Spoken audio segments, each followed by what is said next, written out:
You're locked into Inception Radio Network, Superior, Wisconsin.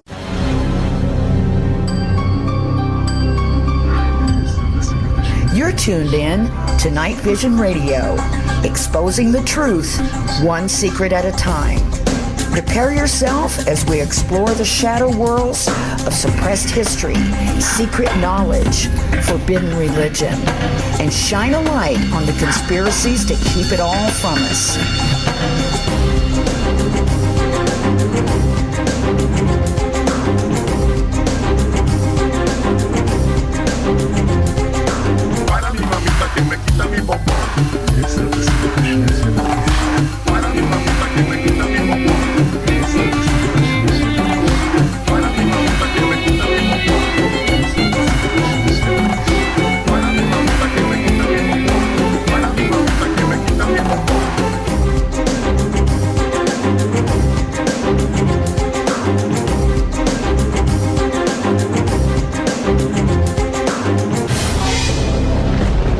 Welcome to NightVision Radio. Good evening, everybody. I'm René Barnett, your host. Thank you so much for joining us tonight. We have a wonderful show planned. I want to get right into it. We have best-selling author Tim Wallace-Murphy. My goodness, he's a prolific author. He's written lots of books, Hidden Wisdom, Rex Deus. Tim, help me out here. I think I have a list, but I dropped it on the floor right next to me. Oh, there's only about 14 of them. I wouldn't worry. That's right. Yes, absolutely. Anyway, Tim, it's so wonderful to be talking to you again, even though it is only via Skype. Hoping to see you in September when I'm back in France, as you are. And I want to thank you so much for getting up at this hour. It's 4:30 a.m. on Friday, I know, for you, and I truly appreciate it. And I apologize for the ungodly hour. But anyhow, Tim, I was thinking about tonight's show, and of course, you know, I want you to talk about whatever you want to talk about. But I just started thinking, where am I going to begin with this? And I started thinking, well, maybe at the beginning, not everyone is as knowledgeable about the Knights Templar as you are. Certainly not very many people. I'm certainly not. And I know a lot of people are just now getting sort of in tune with that history. And I was wondering, when we talk about the origins of the Knights Templar, we think of the idea that they were set up to protect pilgrims on the route to Jerusalem. But it seems like there might be some discrepancy about, maybe they were at least loosely organized before that.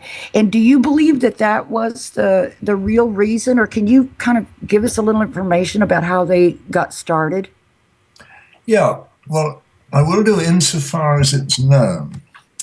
First of all, the normal date that's given for the start of the Knights Templar is 1118 or 1119. But in actual fact, there are documentary references to them dating back as early as 1095. There was a family conspiracy going on. This didn't arise on the spur of the moment. It had been long planned, and there were a group of families in power in Europe called Rex Deus. Now, they claimed descent from the high priesthood of the Temple of Jerusalem. And because of their marriage patterns, only marrying within a very small restricted group, they're actually traceable in the archives of Europe. And they were appointed to positions of power, insofar as we can establish, very early on by the first Holy Roman Emperor, a man called Charlemagne, who was the first leading person in Europe who claimed descent from the house of David, the same sort of lineage claimed by Jesus. And bear in mind that when he was ruling his vast and rather unwieldy empire, that there was no postal service, there was no telephone service, there was no internet, so he needed people he could trust. So he appointed members of this family group to positions of power, particularly in regions that were vulnerable, as was the Languedoc, where I live in the southwest. And he used these people and a large Jewish community down here as a sort of buffer state to stop the infiltration of Islamic influence coming from Spain. Other members of the families were in positions of power in an area called Champagne, which is much further north. It's up near Paris, to the east of Paris. And it was from that region that the founding members of the Knights Templar arose. Now, the original 8 or 9 founding members were all related. They all came from the county of Champagne, and they all owed allegiance to Count Hugh of Champagne, who later became a member of the order. And yes, they fought for the Christian state in the Holy Land, but their objective was somewhat different. They honestly believed that they were fighting to regain their old holdings in the Holy Land.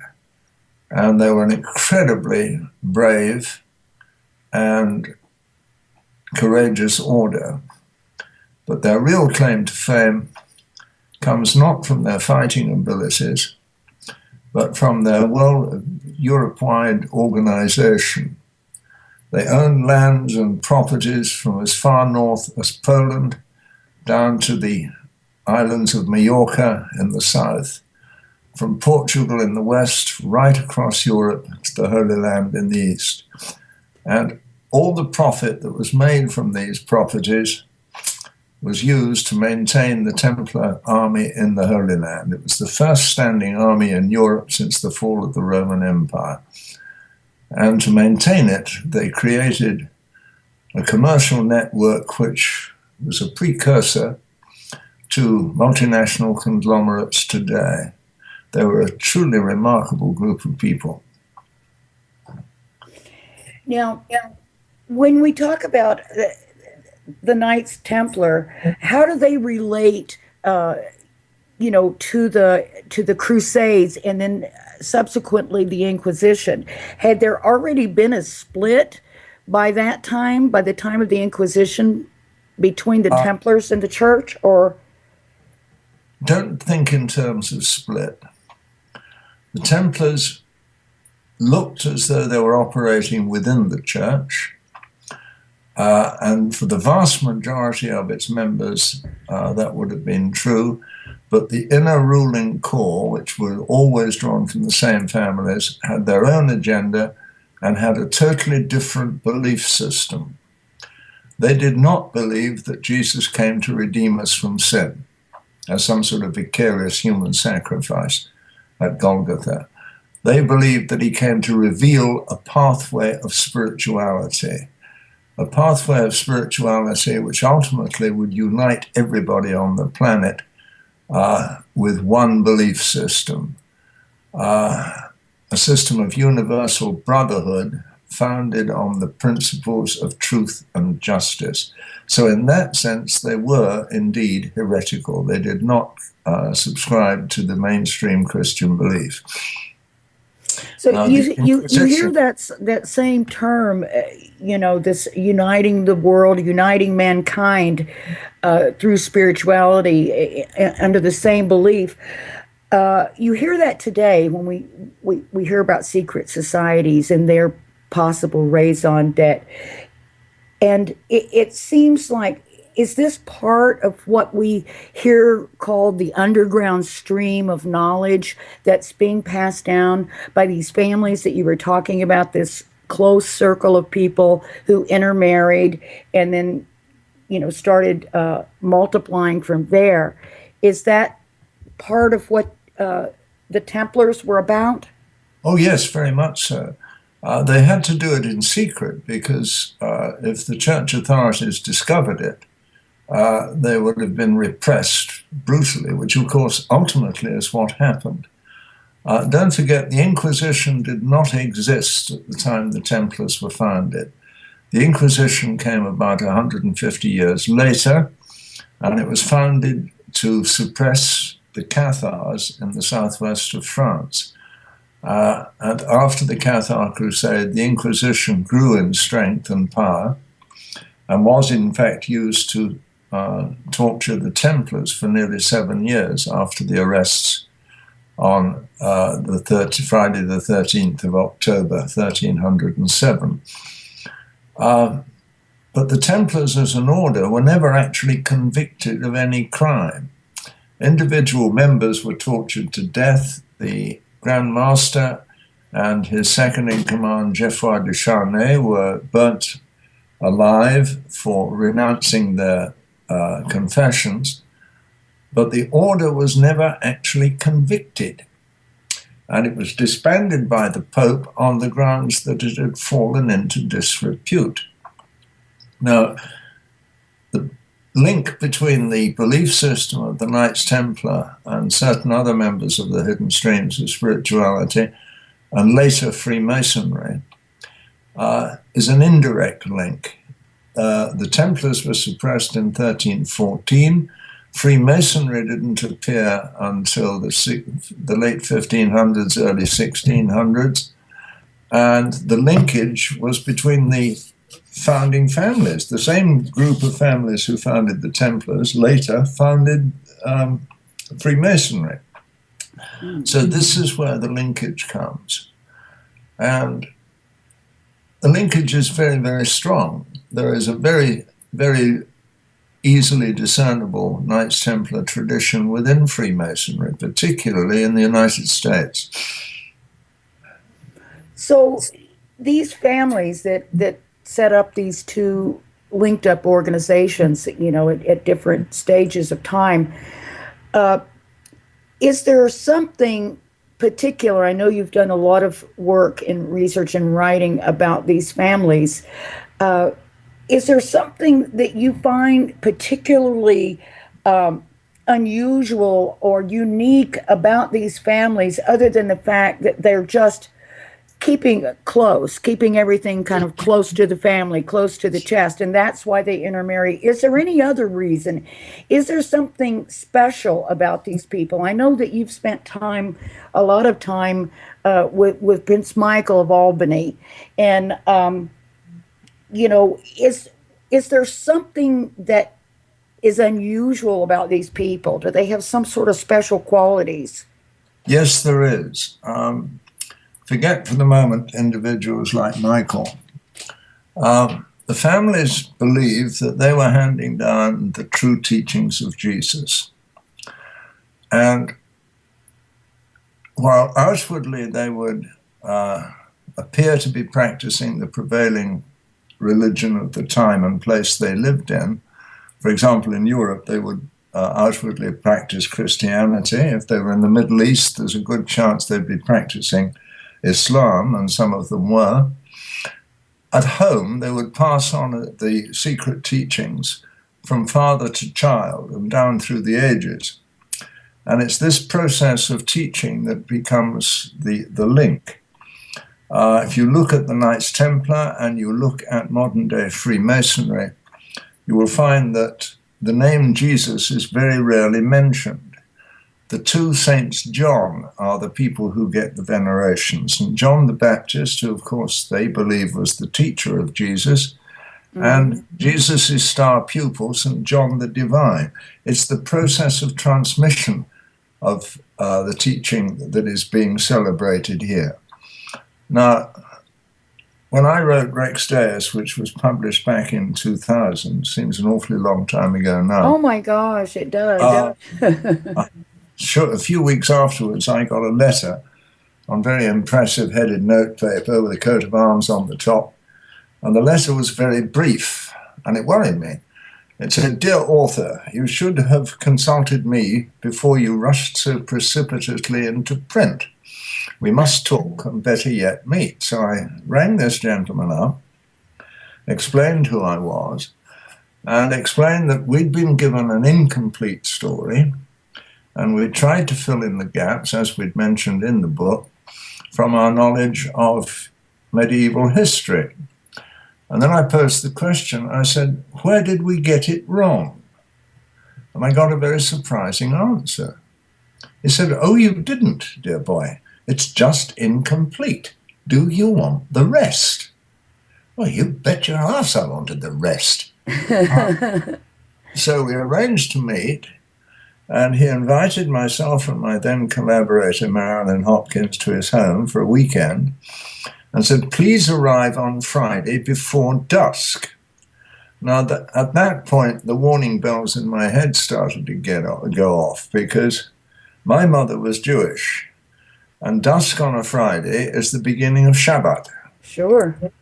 So we duly arrived at the appointed time, and as we were walking through the dining room to take our bags up to the bedrooms, we noticed the table was laid for dinner. And on the mantel shelf there was a menorah, there was showbread ready at the table, and there was a yarmulke by each of the gentlemen's plates. So it was a Seder dinner. Yeah, and the prayers were said in Hebrew and in Aramaic. They were practicing the same tradition that they had been taught for over 2,000 years. And that's what it's all about. It's passing down spiritual teaching. It was not about earthly power and prestige. It was about teaching the principles of brotherhood and unity. Well, I recall you saying a few moments ago that, some of the Templars were practicing Christians and some were practicing Muslims, but yet they were also believed. There were no practicing Muslims in the Templars. There were practicing Muslims amongst the Rex Deus families who lived in the Middle East. Oh, thank you for that correction. I see. But yet the belief system that was being handed down, that they were all practicing, sort of transcended those belief systems. Is that right? Oh yes, very much so. That was the central core. And it's most of what we know about the Knights Templar, at least sort of commensurate with the times. Is that from William of Tyre, and then later from Inquisition records, which of course can be sort of read backwards to try to figure out what they really said, I guess. Well, I personally do not put much stress on William of Tyre. First of all, he was writing some 70 years after the events he purports to describe, and he was no great fan of the Templars. There are much earlier and much better references in the records, Ivo of Chartres, amongst others, and they are much more important, and they're usually ignored by modern historians for some peculiar reason. There's an unfortunate trend amongst historians of the medieval era that they tend to copy the errors that their predecessors have written into the record, or they focus on the wrong aspects of things. You have to look at the full picture, and going back to original documentary records as far as possible, not the work of your own predecessors. Yes, well, I guess so. I guess one would really need to go back to, at least in a translation, one hand down. Everything's been translated down and diluted so much that we don't really know what we're getting, especially those of us who just read and speak English. Well, let's give a little bit of guidance here to anybody who's doing their own research, which I hope people are. Please. First of all, there is no such thing as an unbiased document anywhere in the world. Everything that is written down, particularly in the medieval times and earlier, was written down for a purpose, and that purpose was to give somebody an advantage, to give them an edge. So there's always bias. That you've got to allow for. And secondly, if you want to get to grips with these things, you don't rely on translations. You have to learn the language concerned, which is usually Latin. If you're relying on translation, there is a bigger margin for error. So one has to learn the languages of the time. And most of church records and most official records up to about the 13th or 14th century are Latin. Some are in Norman French and early French, and you have to learn those as well. There's a lot more to this. If you're just relying on translation, you're relying on second, third, or fourth-hand information. It's not good enough. Gosh, I can't imagine myself at my age sitting down to learn Latin at this stage of the game, but I might rely on more scholarly people like yourself. Well, I'm not a scholar. I'm just an elderly pilgrim along the path of love. Yes.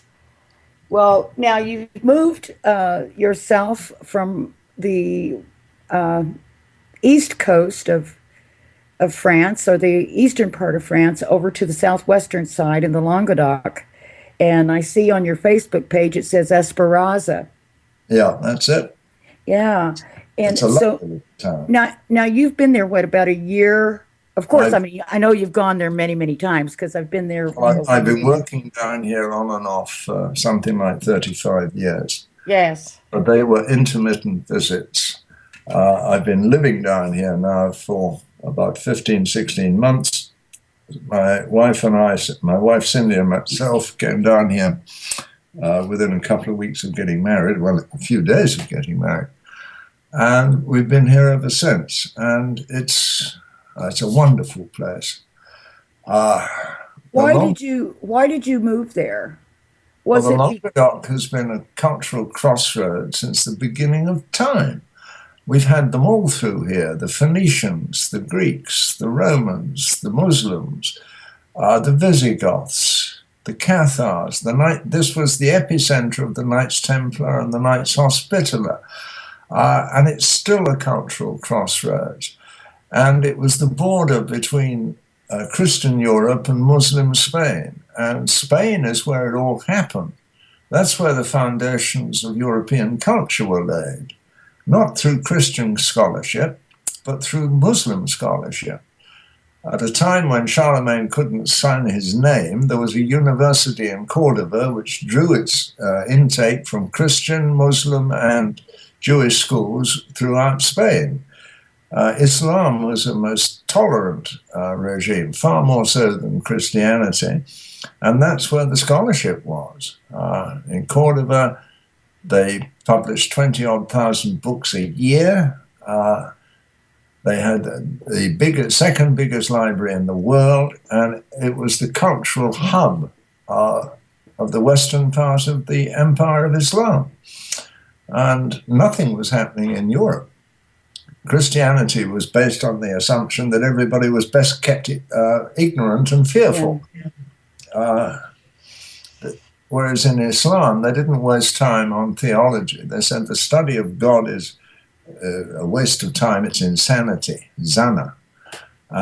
If you wanted to know about God, you had to study his works in nature. So they studied science, they studied astronomy, they studied medicine.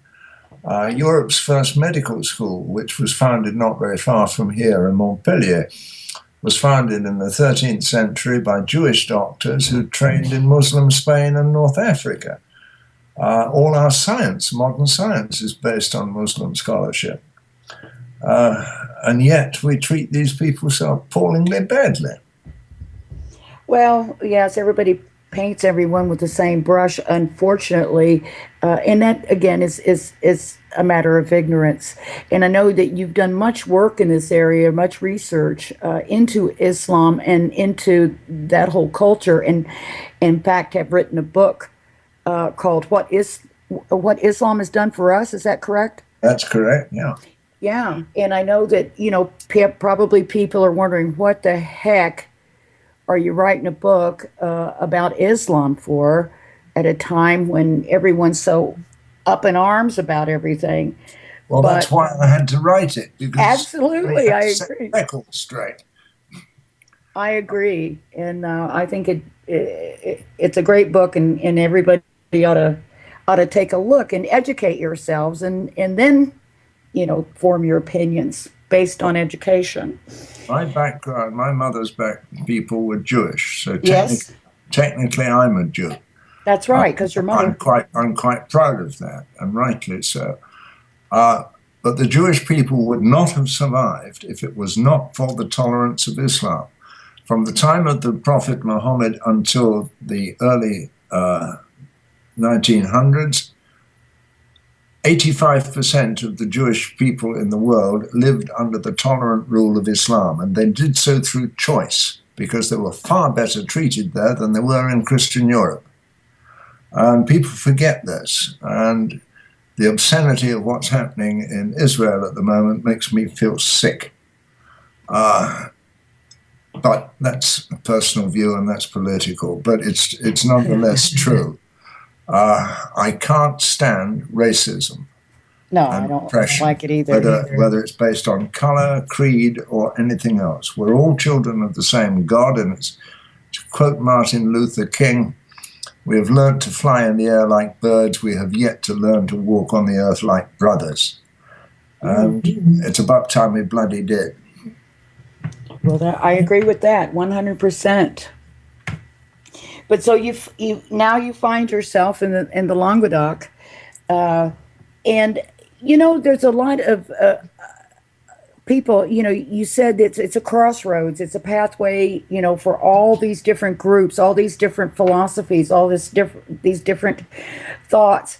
And why is that? Why that area? Because it's absolutely true. But why? Why? For simple geographical reasons. It was because of the mountainous barriers between France and Spain. It was easier to travel along the coastal roads. Because of, again, brigandage and robber barons along the route on land, it was easier to travel by sea. So everything happened along here. The Phoenicians, who really founded European trade as we begin to know it, and the ancient Egyptians, the Romans, they all used the sea as a means of transport. It was easier than traveling over land. So the coastal areas become important. And the area here, first of all, it's stunningly beautiful. It's a series of mountains and hills. Each valley is different. Each town and village has its own traditions. And the people have developed a culture here which is very warm and very welcoming. And I love the place. I would not willingly live anywhere else. I love it too. I mean, I keep going back again and again and again. And I'll be there in September again, and I'm really excited to get back. It's a draw. It calls me back every time. Well, the wonderful thing is here, it doesn't matter why people start coming. They get hooked. Yes. I don't know whether it's just the earth energy, whether it's the culture, whether it's spirituality, or a mixture of all of them. But people tend to stay. If they've been here at all for very long, I call it the glue pot. I say if you stay more than a fortnight, you're going to end up living here. Yeah. Well, we had, people that have come on our tours and stayed, or come back, moved there. It's amazing. And I warn everyone before they come that if you, if you go, I'm warning you, you will return. You will go back. And with that, it's time for us to take a break, Tim. We're talking with Tim Wallace-Murphy about the Knights Templar, about the Longbow Duck, Rennes Chateau mystery, and the Holy Grail. So stay tuned. We'll be right back.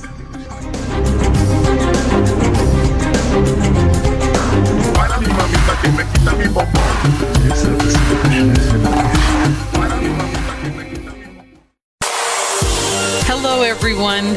Lorian Fenton here, host of the California MUFON radio show, asking if you'd like special access to exclusive and amazing information about UFOs, the paranormal, and all things unexplained.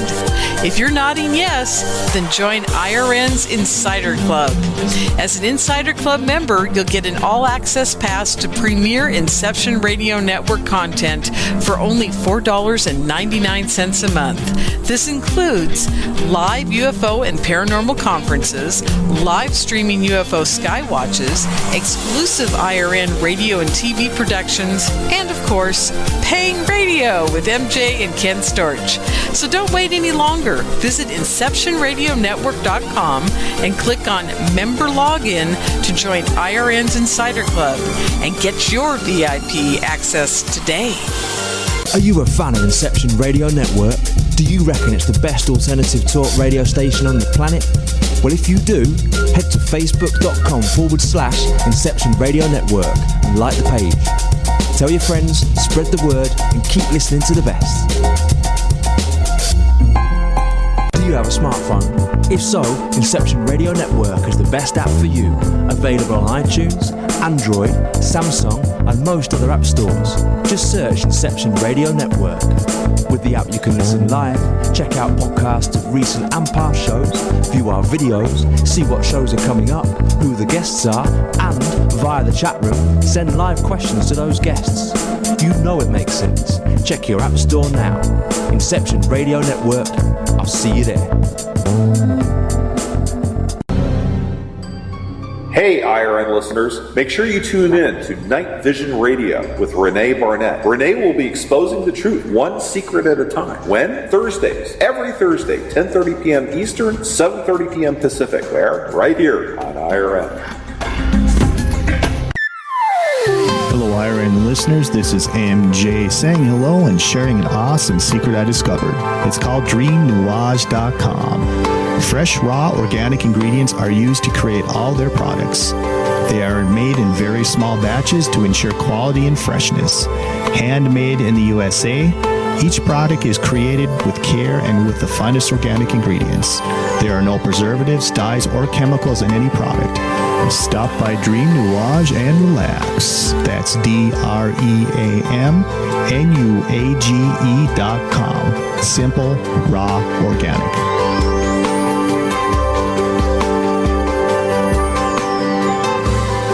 You're locked into Inception Radio Network, Superior, Wisconsin.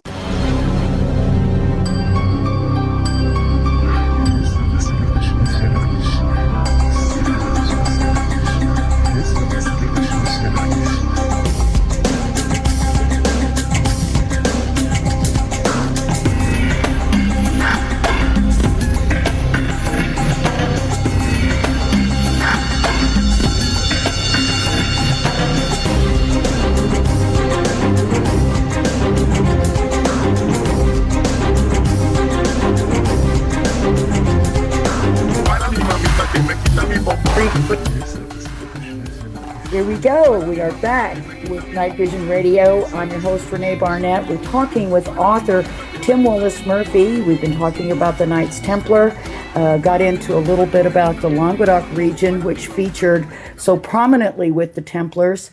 And I know we're going to be sliding right on into the Holy Grail. But before we go there, Tim, I wanted to ask you something about the environ of Rennes-le-Château. There were, I believe, was it 5 Templar preceptories on the hilltops surrounding that area? And if I'm correct about that, why would there have been such a huge presence? Do you feel that they were guarding something? Yes, they were, but not in the sense that most people assume, which is the sense of buried treasure. People always think about loot. No, they were guarding the border with Muslim Spain.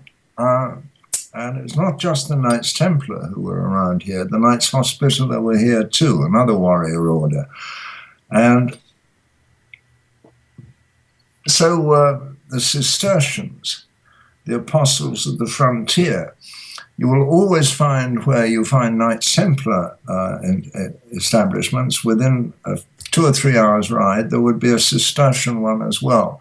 Because in the early days, the two orders were almost indistinguishable. One was the order of prayer, and the other was a warrior order. And they were regarded as two arms of the same body. But the Rennes-le-Château thing, that's one of the reasons a lot of people come here in the first place. And I can still remember the excitement I felt when I watched television back in 1971, and I saw this wonderful man, tiny little diminutive bearded figure called Henry Lincoln, telling us the story about this priest, Berenger Saunier, who came out of poverty in a tiny little hilltop village and suddenly started spending millions. And it was fascinating. And we had to wait 5 years for another program. And then there was an even more interesting one. And then 3 years later, a third. And then, of course, came the explosive book. It was a bestseller at the time, it still is, called The Holy Blood and the Holy Grail. And it was written by Henry Lincoln, Michael Bagent, and a rather strange man called Richard Lee. But the story it told was fascinating. Most of it was hokum, as we later found out, but not all. And the two things it did for me anyway, and for a lot of other people, was make us all realize that there was far more in history than we had been led to believe in school. There were undercurrents and stories that were fascinating. And secondly, that the book is probably its most important purpose was to introduce the idea to the English-speaking world that Jesus had been married and had children. Now, there was a lady theologian in America who is now a very good friend of mine who read this, and she was horrified, and she thought it was blasphemous. So she prayed over it, and she received instruction to do the research and write up what she found. Her name is Margaret Starbird. Yes. And to her intense credit, the integrity of that woman shines through. She wrote what she discovered, and she wrote a wonderful book called The Lady with the Alabaster Jar, which confirmed the fact that Jesus had married Mary Magdalene and they had descendants. If that was the only result that came out of Henry's book, it would be worth it. But Henry's book and his television work has triggered people coming down here literally in their tens of thousands every year, and many of them come for the wrong reasons, perhaps just out of curiosity or out of treasure seeking, but they stay and they come back time and time again for spiritual reasons. Yeah. And spirituality transforms people's lives. It's totally different from religion. In religion, you're accepting a body of belief and a load of hokum that somebody else has foisted on you. In spirituality, you experience your own transformation, and you start to get in contact with the divine in a way that is almost indescribable. And that's the reality of the Holy Grail. Yeah. Well, you know that I'm a big fan of and a great friend of Henry Lincoln, and I was one of those people that read that book back in 1982, Holy Blood, Holy Grail, as we called it here in America, when it was published here, and I was one of those people that was kind of freaked out by it. But I was intrigued and I was excited by it. But I was thinking, I was raised in southeastern Oklahoma, as a Southern Baptist. And I'm thinking, my God, I'm going straight to hell for thinking about this. And it was hilarious. But I read it. I struggled through it. It's a hard read. You got to admit, the book is a penitential read. But it is full of great stuff. And you're right. Henry is the first one to say now, it's baloney. But there is some really choice stuff. I use it still for reference. But also, I think you're right. It did sort of start a big conversation. And it did. And let's face it, the amount of people who are involved in spirituality today who owe their introduction to it to Henry Lincoln, it's almost beyond count.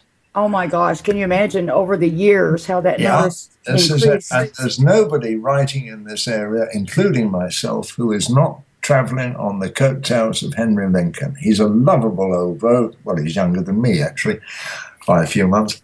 Not very much. Yeah, I was going to say. But he has accomplished a hell of a lot and is totally modest about it. And if you tackle him about the inaccuracies of the book, he will say with charming honesty, we floated a few hypotheses and some of them didn't work out, which is honest. Yeah. And that's part of the charm of the man. Yeah. Henry's nothing if not honest. Yep. Sometimes painfully so. Well, you've got to be, because there's so many people, when it comes to spiritual and religious themes, so many people have been peddling bullshit for 2,000 years that somebody's got to stand up and try and reach for truth. And that's what most of us are trying to do. And there's a big difference between spirituality and religion.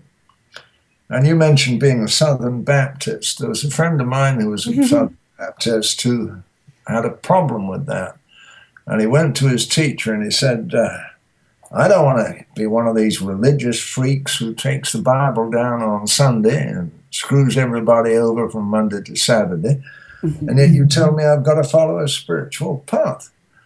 And his teacher said, well, there's a difference between spirituality and religion. And the man understandably said, well, tell me what it is. And the teacher very wisely said, no, you need to consult somebody outside the order, somebody who's totally independent. Do you know somebody? And the teacher said, yes, his name's Father Ed Dowling. Sounds like some goddamn Catholic. Well, he is, he's a Jesuit. You want me to talk to a Jesuit? No, but you want your question answered. He's the man. So Chuck, to his intense surprise, found himself in front of this hulking great Irish priest and said, Father, what's the difference between spirituality and religion? And this is the answer he got. Well, son, to explain that now, I've got to tell you a little story. Spirituality is symbolized by the fresh spring water of a spring which arises naturally at the top of the mountain. It represents God's love for all of creation. And under the wonderful invention of gravity, it trickles down the mountainside and sustains and strengthens and refreshes everything it touches. Now, religion, that's something else again. That's the well-intentioned man-made plumbing, which will usually make the water go uphill where it shouldn't go, and will as often as not whistle it past your arse without the benefit of a tap. Being man-made, it always pollutes the water. So if you have any doubts, go back to the spring. And of course, this is what people are doing now, more and more. Yes. People are disillusioned with the consumer society. They realize how empty and how cruel it is. They're alienated from mainstream religion because that seems to be preaching hatred rather than love. And they're flocking to one form or another of spiritual path. And it doesn't matter which one, because they're all basically the same. They vary a little in the phraseology depending on the culture, but they all try and encourage you to learn a little bit about humility, to develop the capacity for love and compassion, and then above all, service to other people. So does it matter if it's the Kabbalah, the Sufi tradition, the 12-step recovery program, the Eightfold Path of Buddhism? No. What matters is that you follow it, that you become a pilgrim. And there was a wonderful professor in America called Joseph Campbell, who's sadly now dead. And he did a television program with a very perceptive journalist who's still around, thank God, Bill Moyers. Yes. And Moyers posed the question to Campbell. He said, what's the Holy Grail? And Campbell responded with another question. He said, well, why should any medieval knight set out for a search for a relic, however holy, when, according to the belief system at the time, if he wanted a miracle, all he had to do was go to communion and he would partake directly of the body and blood of Jesus? He said, no. He said, the search for the Grail is not a search for a relic. It's a coded guide to a search for enlightenment. And then he quoted a passage from the Gospel of Thomas, where Jesus is reported to have said, he who drinks from my mouth, I shall become he, and he shall become me. And that, according to Campbell, is the whole point of the Grail. And the Gospel of Thomas, which of course is part of the so-called Gnostic Gospels or the Nag Hammadi Library, I understand that according to biblical scholars, I don't know but it was a big group of biblical scholars decided, what of all the texts, including all the Gospels, the canonical Gospels, all the Gospels, is most likely what Jesus said or would have said or really said. And they were unanimously agreed that it was the Gospel of Thomas was the most authentic record of what they felt Jesus really said. Well, that's not surprising because Thomas was Jesus' twin. Didymus Thomas. Yes. Thomas. Yeah. And that's what Didymus means. Yes. And the church tried to devalue him by calling him Doubting Thomas. Sometimes when I hear the term gospel truth, I want to vomit because it's the biggest set of distortions ever foisted on man. The miracle is that if you read the Gospels carefully, you start to discern the loving, brotherly message that Jesus preached. And it's all about love, it's all about compassion, and it's all about service to others. And when I read the thoughts of so-called fundamentalist Christians in your country who are preaching hatred of gays or hatred of other religions, I think, Jesus Christ, they've got the wrong end of the bloody stick. They're in the wrong forest. Jesus is all about serving the poor, looking after the sick. Go therefore to a place that has been reserved for you before all time. For you fed me when I was hungry, you visited me when I was imprisoned. And when do we do this for you, my Lord? Whenever you did this for the least of my people, you did it for me. They've lost it. And it's sad, incredibly sad. If we're not here to love one another, what are we here for? To accumulate goods? To say, I've got more money than you have? Or my car is bigger than yours? We all fit in the same size grave when it's finished. That's right. Try losing someone you love and you find out what's really important in life. Yeah. That's it. You snap to it immediately. When I look back over my life, which has been a very privileged one, really. I mean, I'm 85 years of age. I don't remember the successes, either when I was a political animal or when I was starting as a writer. I don't remember the failures. I remember people. Other people and what it's all about. I remember the friendships, the laughter, the kindness that I've been shown, and the essential goodness of most people. And this is what we should be focusing on. The fact that somebody is a different color or a different religion or a different sexuality doesn't matter a tuppenny damn. We're all children of the one God. Well said. Well, I'm wondering, I'm getting a lot of questions from our listeners in the chat room, but I think I'm going to hold those till the last half hour, if that's okay. And then if you don't mind, we'll spend some time then. You can just field some questions, and they're kind of all over the board. So we'll just go with those during the last half hour. I just wanted to let everyone know I'm not ignoring you.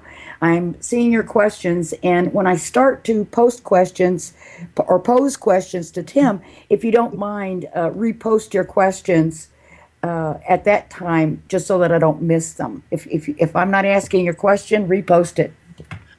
Yeah, anyhow, now, people's questions is more important than anything else. That's right.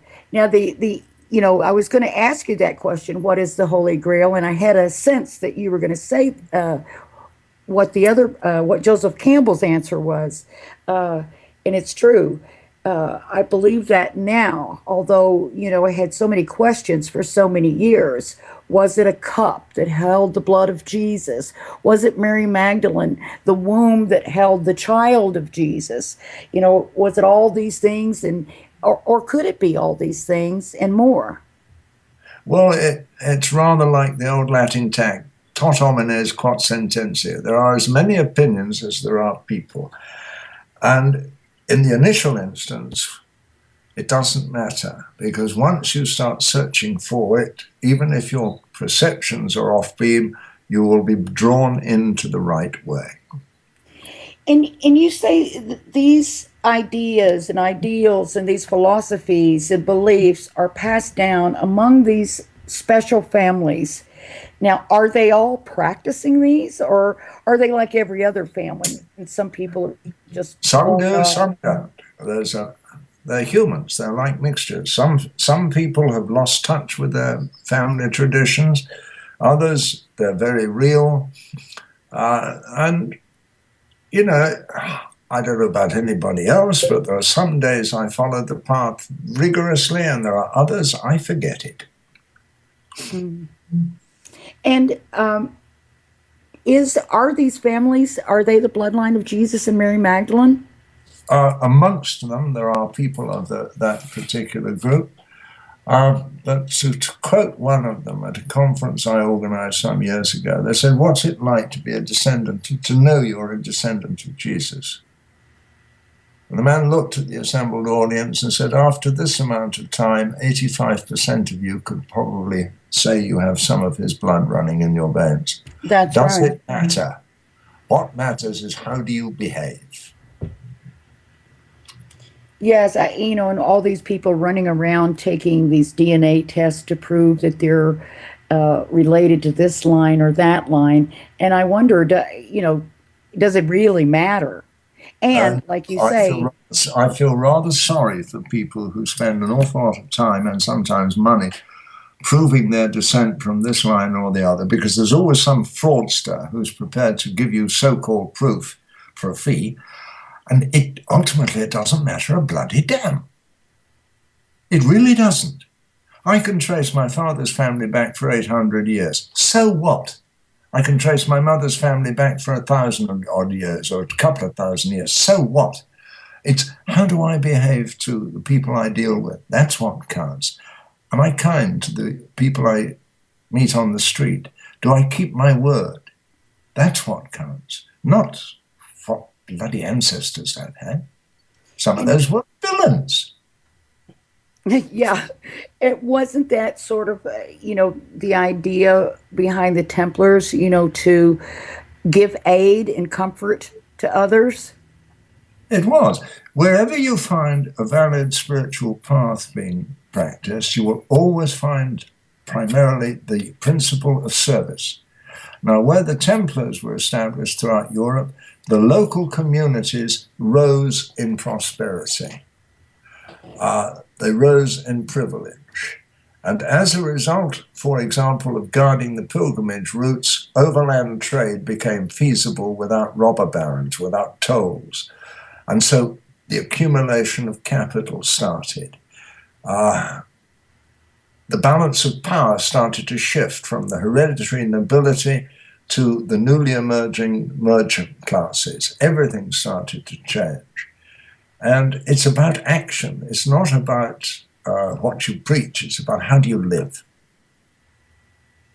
Don't tell me, show me. That's the only thing that really makes sense. It boils down very simply. And I don't... Well, take a look around the world today and have a look at it as it really is. And the district you live in, not just the wider picture. Mm-hmm. And you tell me whether we need brotherhood based on truth and justice, whether we need respect for the environment and for the other inhabitants of this earth. Of course we bloody well do, because mankind is becoming an endangered species. The greenhouse effect is not a theory to be argued about or refuted by southern politicians. It's a fact. And if we don't change our ways, we ain't going to be here much longer. It's as simple as that. Anyone that's living in the South, I don't see how they can deny what's going on around them with all these, climate changes, weather changes, severe weather conditions. It's changed so much over the last. I regret to say that the worldwide situation, it's not just the deep south of America. People face far too much reliance on politicians and priests. I remember there was a wonderful author in England called Quentin Crisp, and he was asked at a public show one day how to make the world better. And he looked with a look of pity at the audience, and he said, "Oh, so you want the world to be better, do you, dear boy? Well, it's no use waiting for the priests and the politicians to make it better for you. They've been around for thousands of years, and look at the mess we're in. If you want the world to be better, you have to go out there and learn how to be better." And that's the whole point of spirituality. That's a pretty good point. And we're just about at time to take another break. So we will be back in the next half hour. We are going to be taking questions from our listeners. If you're listening and you're not in the chat room, join us at InceptionRadioNetwork.com and pose your questions or comments to Tim Wallace-Murphy. And we will be right back.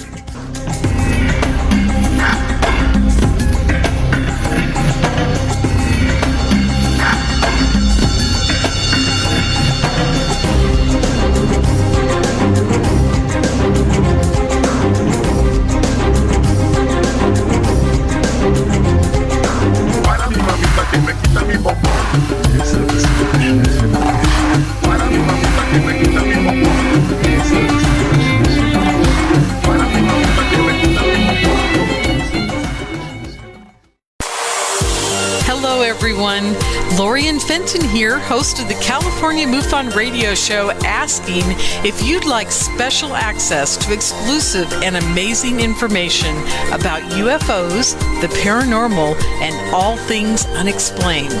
If you're nodding yes, then join IRN's Insider Club.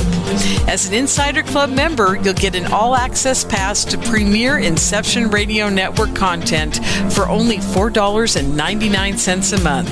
This includes live UFO and paranormal conferences, live streaming UFO skywatches, exclusive IRN radio and TV productions, and of course, paying radio with MJ and Ken Storch. So don't wait any longer. Visit InceptionRadioNetwork.com and click on Member Login to join IRN's Insider Club and get your VIP access today. Are you a fan of Inception Radio Network? Do you reckon it's the best alternative talk radio station on the planet? Well, if you do, head to facebook.com/Inception Radio Network and like the page. Tell your friends, spread the word, and keep listening to the best. Do you have a smartphone?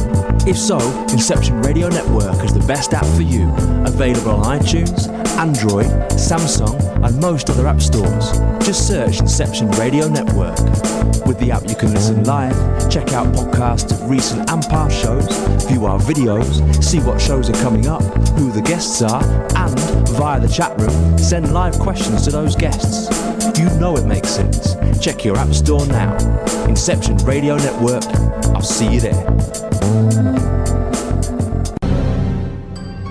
Hey, IRN listeners, make sure you tune in to Night Vision Radio with René Barnett. René will be exposing the truth one secret at a time. When? Thursdays. Every Thursday, 10:30 p.m. Eastern, 7:30 p.m. Pacific. Where? Right here on IRN.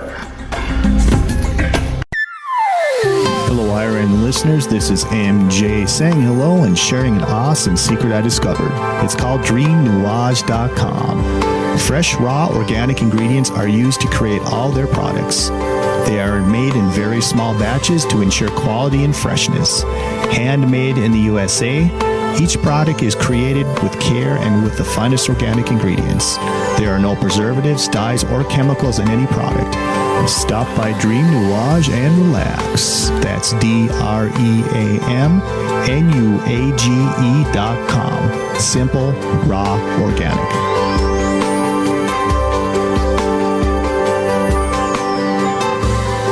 You're locked into Inception Radio Network, Superior, Wisconsin.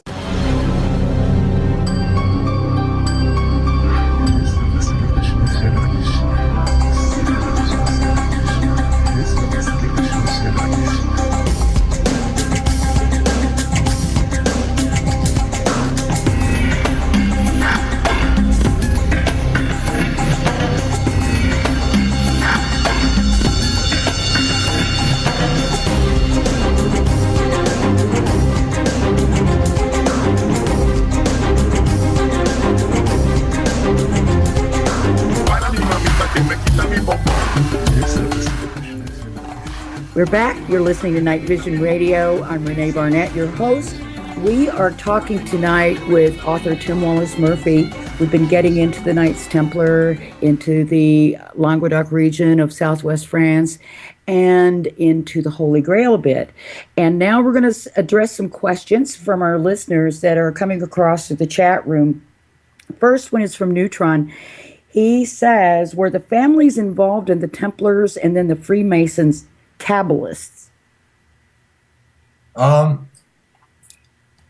It depends on your definition of Kabbalah. The Kabbalah or tradition is based on oral traditions that go back to the time of the Exodus. They took written form in this part of the world, oddly enough, here in Spain and in northern Italy during the 11th and 12th century. And there may well be an overlap here between the formal Kabbalah as it took form in the Sefer Zohar and in the family traditions, because the families were descended from the 24 Mamadot, the hereditary high priesthood.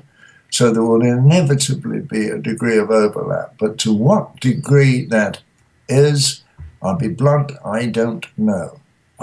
But it's certainly, you're looking at shared Hebraic spirituality. But there were several spiritual pathways at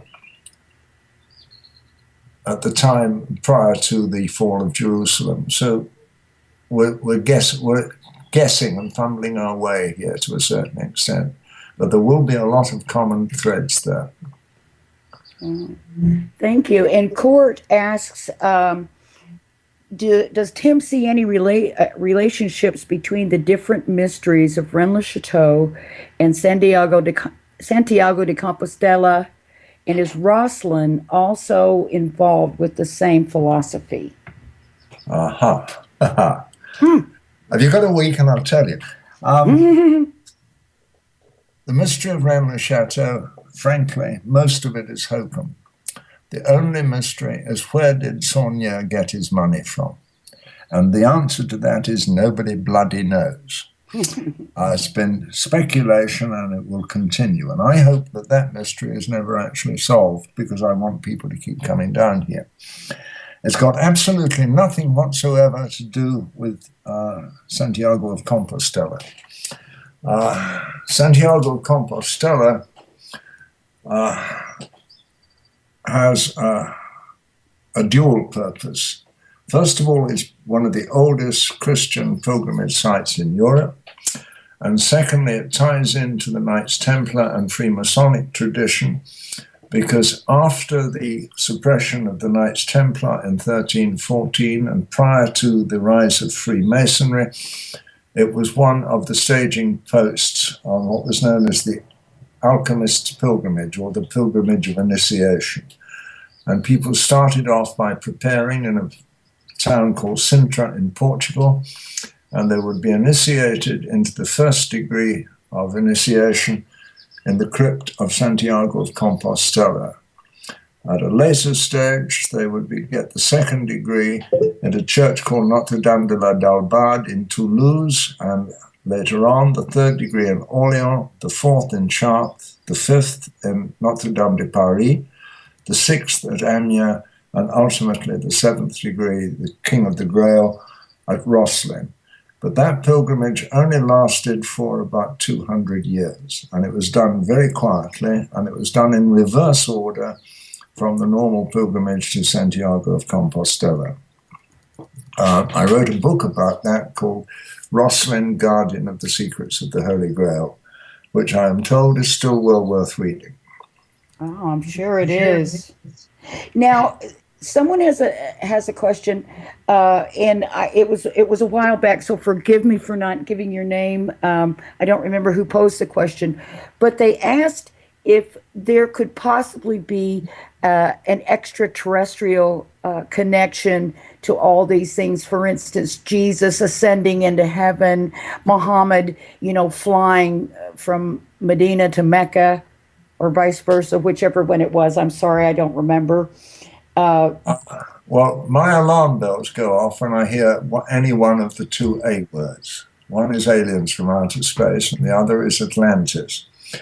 Now, of the two possibilities, aliens is more plausible, and there is no proof yet of any contact with anybody from other planets. That doesn't mean to say it's not possible or that it isn't true. It's just that we have no proof. And I can only talk about things which I can see, touch, and feel and prove. So I'm afraid you'll have to include me out on that one. Okay. All right. Well, thank you. Another question from Neutron. What was the relationship between the Templars, Freemasons, the Templars and Freemasons with the Rosicrucians? First of all, they all followed spiritual paths.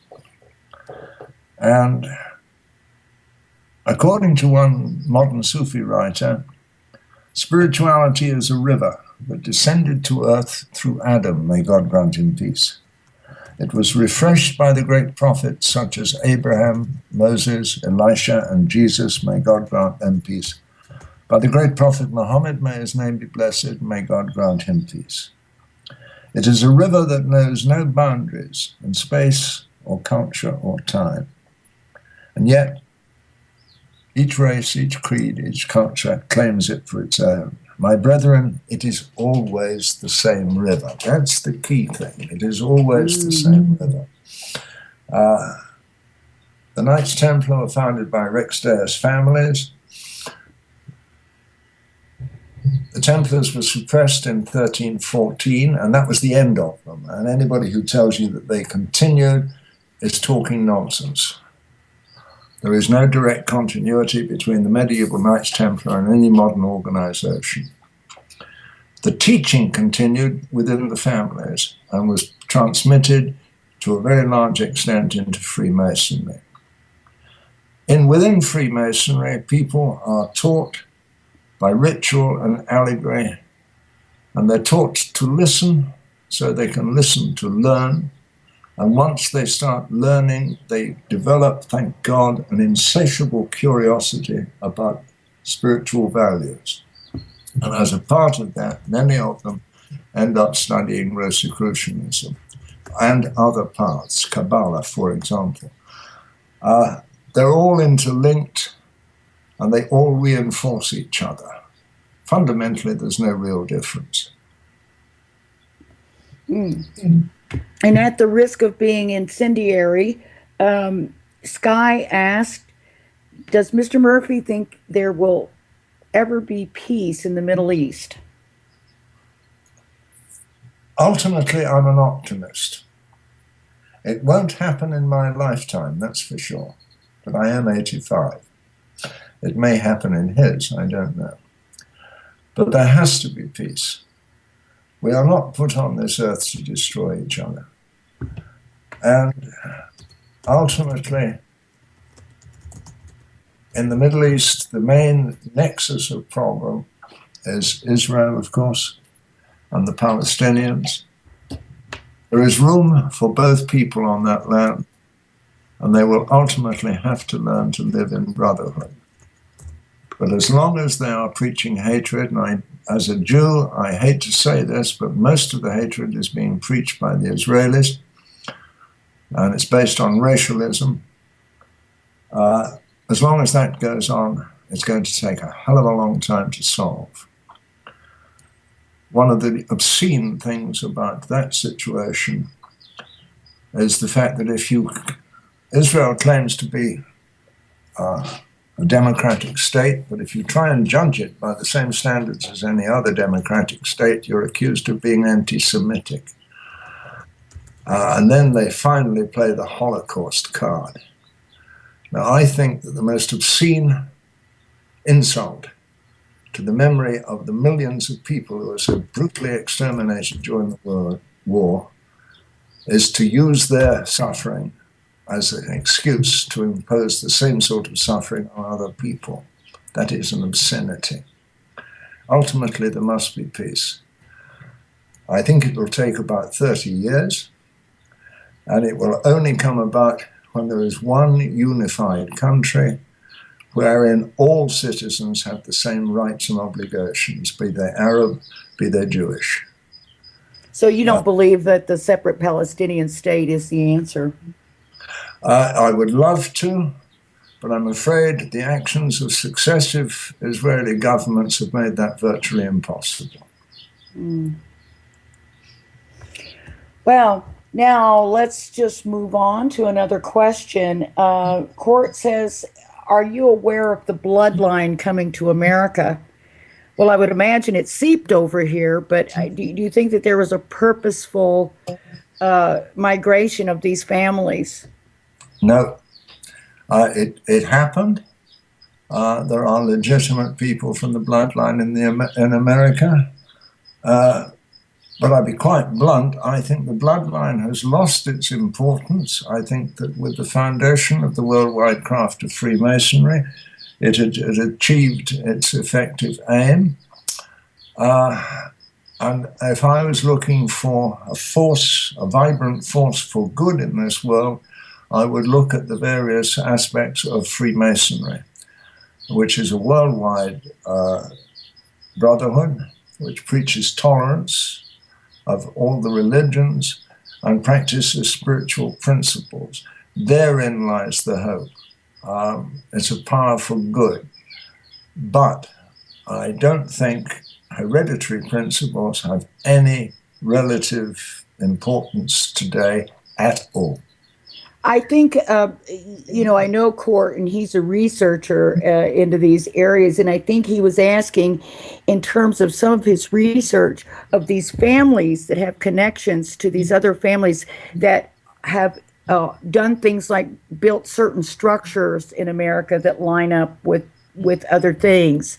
And so he's finding that in some of these sites, all the same family names just keep coming up over and over again who had something to do with the construction of these. In fact, Court is actually going to be on my show next week. It's Court Lindell, and he's going to be on with with actress Lara Limberti, who's also a researcher.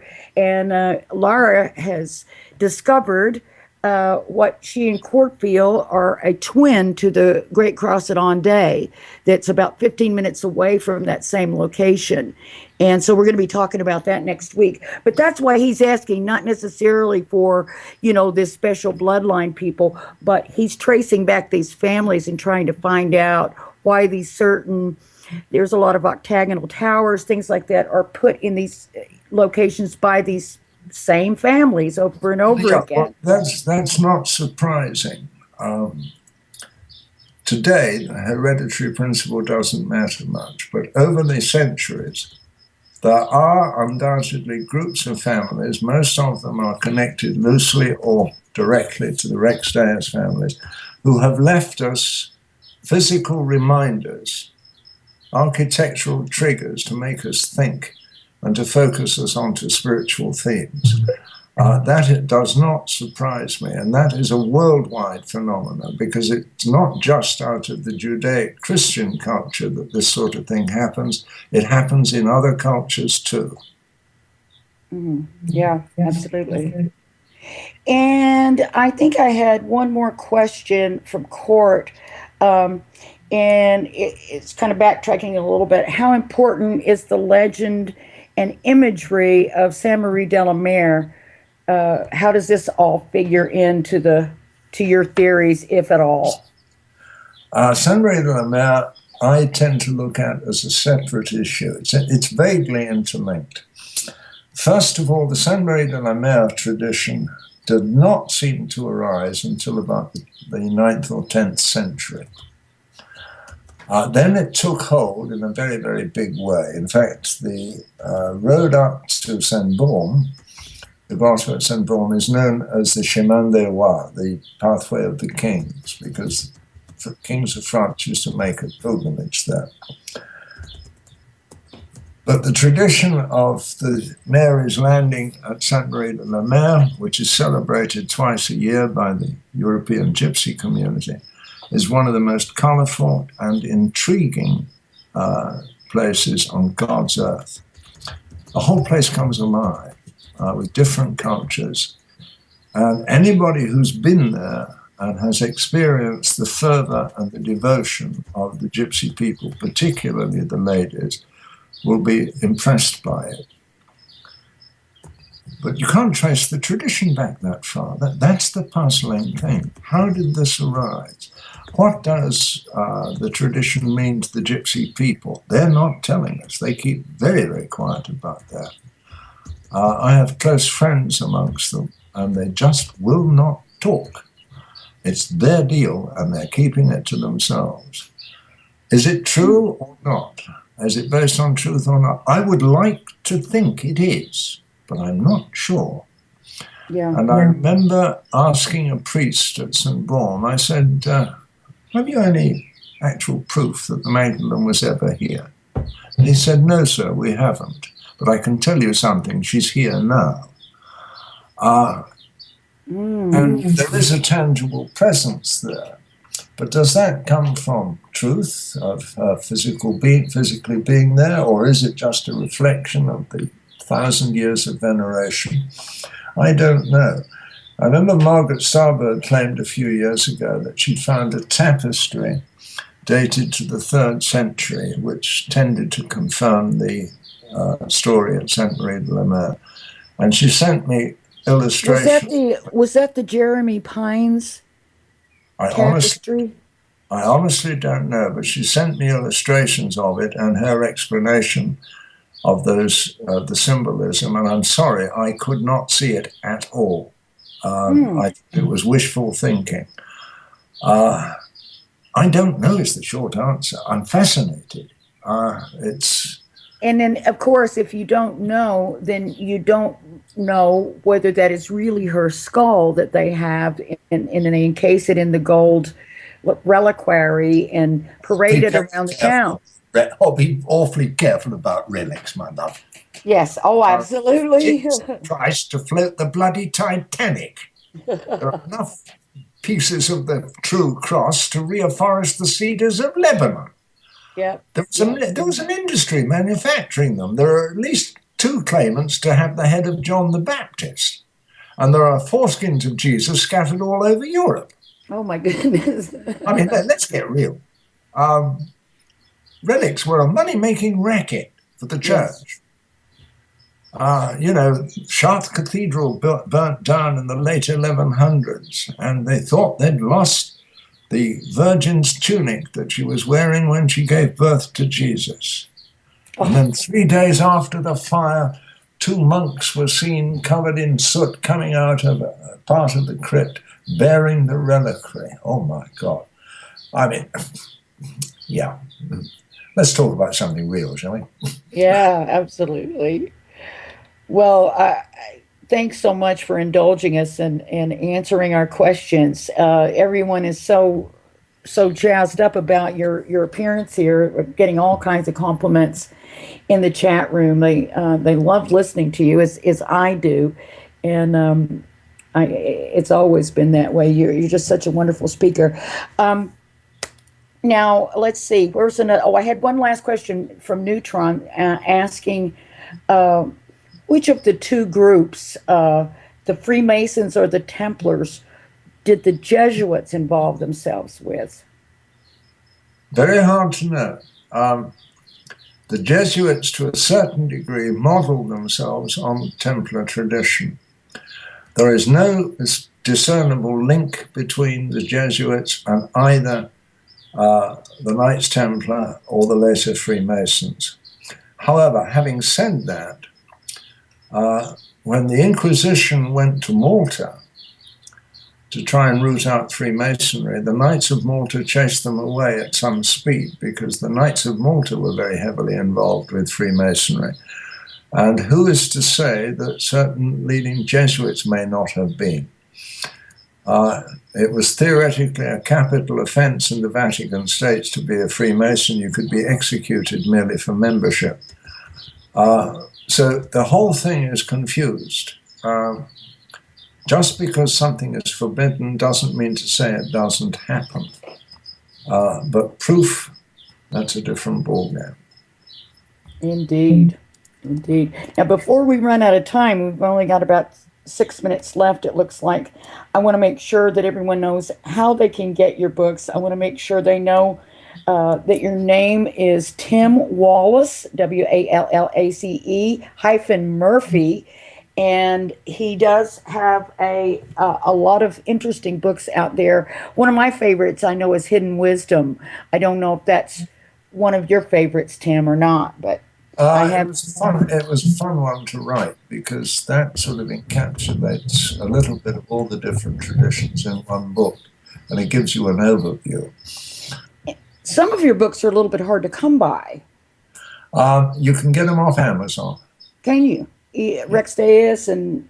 Rex Deus is out of print in English. You can get it in French, you can get it in Italian, and I think you can still get it in Spanish. But the English publisher went bankrupt some years ago, and because three of us were involved in it, we could never reach full agreement about republication, which is rather sad. But it is available secondhand by various sellers using the Amazon site. Yeah, I would definitely recommend that one. Superseded by a later book called Custodians of Truth. Yes. And if someone was starting out in this whole area, I know a lot of our listeners are seekers of truth and researchers themselves, but if you're just someone who's just starting out on this path, what would you suggest the first book of yours that they should read? I would suggest either Custodians of Truth or Hidden Wisdom, but it's not important that they necessarily read my work or any other particular individuals. What is important is that they develop discernment, a bullshit detector, because don't think that all modern books are necessarily true or well-intentioned. Some are just written for loot. Yeah. Learn to resonate with your inner being. Your soul will vibrate in a different way when it discerns truth. And truth is an elusive commodity. It changes over time. There's no such thing as an absolute independent truth. It's always subjective. And what you feel to be true today, which will lead you in the right direction, in 10 years' time you may reject it. It's done its purpose. It's got you going. The trick is to be curious, to question. When you read something, say, who benefits from this? What's it all about? Why was it described in this way and not in that? Question everything. Never believe a word I write or anybody else does. Double check it. Go back to the sources. If the writer is trying to be honest, they will footnote their statements and tell you where the stuff comes from. Go back and double check. Seek for yourself. Don't take anybody's word for anything. Just use it as a starting point, as a trigger. I'm not there to educate anybody or to inform them. I'm certainly not there to convert them from one flawed belief system to another. My job is to make you buggers think. not accept blindly a church dogma or a political dogma, but make your own mind up. Go for it. Well, we appreciate it, Tim. Thank you so much. Thanks for all your work. And I do recommend that you read Tim's books because I have. And they're not only enlightening and educational, but entertaining. It's all such great information. I mean, I love this material. But you do such a good job. And I love when you come on the show or when we have a chance to talk or see each other in France and you speak to our groups, and everyone always comes away with something of benefit. So we really appreciate that. Well, and just keep going. Yes, just keep on keeping on, and that's what we'll try to do. And I guess, it's like you said something earlier about, all these different beliefs. It really doesn't matter, as long as you're doing it. And I remember Henry Lincoln always said years and years ago, one door is all that's needed. And when he said it, I didn't really know what that meant. But I think I've figured it out now. It doesn't matter what your starting point is, the destination is always the same. That's right. And with that, the music is rolling, and we're all out of time. But I want to thank you once again, especially for getting up and doing the show at 4:30 a.m. I appreciate it. Love to Cindy, and we'll hopefully see you soon.